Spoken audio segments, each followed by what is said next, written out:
ఏపీలో కూటమి నేతలు ఏం చేస్తున్నారయ్యా అంటే గత వైఎస్ఆర్ కాంగ్రెస్ ప్రభుత్వం చేపట్టిన అభివృద్ధి పథకాలను తమ ఖాతాలో వేసుకుంటున్నారు. వైఎస్ జగన్మోహన్ రెడ్డి హయాంలో శంకుస్థాపనలు జరిగిన నిర్మాణాలకు మరోసారి శంకుస్థాపనలు చేస్తూ ఫోటోలు దిగి ప్రచారం చేసుకుంటున్నారు.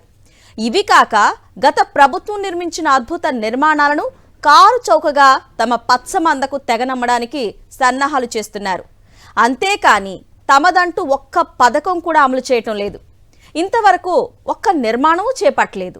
అధికారంలోకి వచ్చి 22 నెలలు కావస్తోన్న అరాచకాలతో పేట్రేగిపోవడమే తప్ప ప్రజా సమస్యలపై దృష్టి సారించిన దాఖలాలు కూడా లేవు. ఆవు చేలో మేస్తుంటే దూడ గట్టును మేస్తుందా? మేయనే మేయదు. అలాగే కూటమి నేత చంద్రబాబు నాయుడు క్రెడిట్ చౌర్యానికి పాల్పడుతుంటే కూటమి నేతలు ఏం చేస్తారు? తమ తమ ప్రాంతాల్లో తాము కూడా అదే చౌర్యాన్ని కొనసాగిస్తున్నారు. నలుగురు నవ్విపోతారేమోనన్న జంకు లేదు. 10 మంది యావగించుకుంటున్నారన్న సిగ్గులేదు.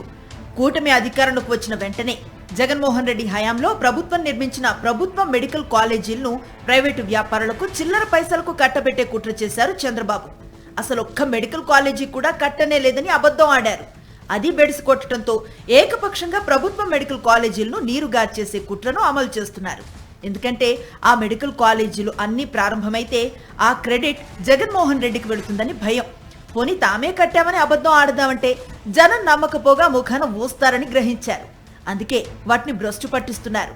ఉత్తరాంధ్రలో టీడీపీ నేతలు ఏం చేస్తున్నారంటే చంద్రబాబు బాటలోనే గత జగన్మోహన్ రెడ్డి పాలనలో శ్రీకారం చుట్టిన అభివృద్ధి కార్యక్రమాలను తమ ఖాతాలో వేసుకునే పనిలో బిజీగా ఉన్నారు.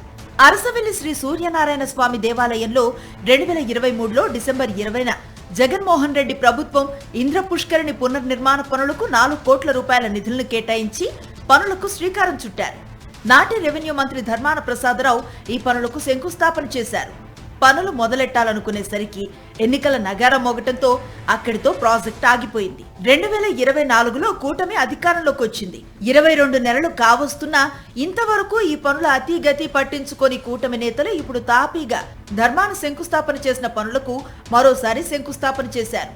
బాబాయ్ కింజరపు అచ్చెన్నాయుడు, అబ్బాయి రామ్మోహన్ నాయుడు కలిసి శంకుస్థాపనకు జిరాక్స్ తీశారు. ప్రసాద్ స్కీమ్ ద్వారా అరసవెల్లి ఆలయాన్ని సర్వాంగ సుందరంగా తీర్చిదిద్దుతానంటూ ఇప్పుడు కేంద్ర మంత్రిగా ఉన్న రామ్మోహన్ నాయుడు గతంలో కబుర్లు చెప్పారు. ఇంతవరకు ఒక్క రూపాయి తెచ్చింది లేదు, ఒక్క పని చేసింది లేదు. తామేమీ చేయకపోగా జగన్మోహన్ రెడ్డి హయాంలో శంకుస్థాపన చేసిన పనులకే మరోసారి శంకుస్థాపన చేసి ఫోటోలు దిగారు బాబాయ్, అబ్బాయి.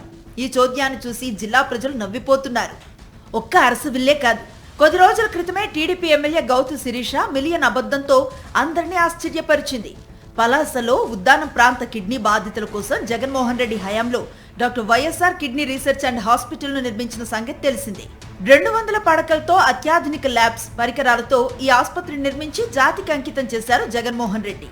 కిడ్నీ వ్యాధులకు చెక్ పెట్టేందుకు 800 గ్రామాలకు రక్షిత మంచినీటిని అందించేందుకు వైఎస్ఆర్ సుజలధార పథకాన్ని నిర్మించారు జగన్మోహన్ రెడ్డి. ఈ ఆసుపత్రికి సంబంధించి గతంలో టీడీపీ కానీ ఇప్పుడు కూటమి కానీ ఒక్కటంటే ఒక్క పైసా కూడా ఖర్చు చేయలేదు.